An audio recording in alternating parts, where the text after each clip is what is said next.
আসসালামু আলাইকুম। সস্ট্রিপ থেকে সাগর আহমেদ আছি আপনাদের সাথে। সকাল সকাল উঠে আমার বিরুদ্ধে অভিযোগ দুইটা শেয়ার করি আপনাদের সাথে।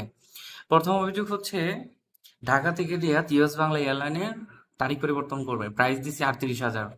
তো সম্মানিত প্যাসেঞ্জারের অভিযোগ হচ্ছে আপনি ভিডিওতে বললেন 4-5 হাজার টাকা 6,000 টাকা ইউএস বাংলা এয়ারলাইনের তারিখ পরিবর্তন করে দেন, আর আমি সেই হিসেবে আপনাকে টিকিট দিলাম, আপনি বলতেছেন 38,000 টাকা। সো অনেক বেশি।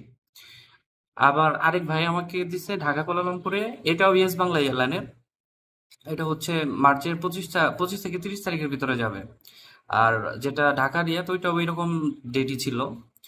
তো ভদ্রলোকে প্রথমে বললো যে আপনি 70 থেকে 100 রিঙ্গিতের ভিতরে তারিখ পরিবর্তন করে দেন, সেক্ষেত্রে তো আমারটা ওইরকম পড়বে।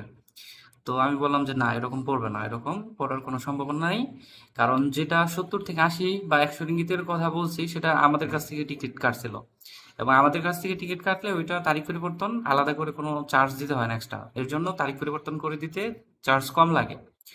এবং আপনারা সবসময় খেয়াল রাখবেন, তারিখ পরিবর্তন আপনার যে দাম আসে এই দাম প্রত্যেকটা টিকিটের ক্লাস ভেদে আসে। আপনি কোন তারিখে যাচ্ছেন ওই তারিখে ওই যে ক্লাসের টিকিট সংগ্রহ করছেন ওই ক্লাসের সেম ক্লাসের সিট আছে কিনা, কয়েক ক্লাস আপার আছে, এবং যে তারিখে যেতে যাচ্ছেন ওই তারিখে আপনার ফেয়ার ডিফারেন্স কত আছে এগুলোর উপর নির্ভর করে। ধন্যবাদ সবাইকে।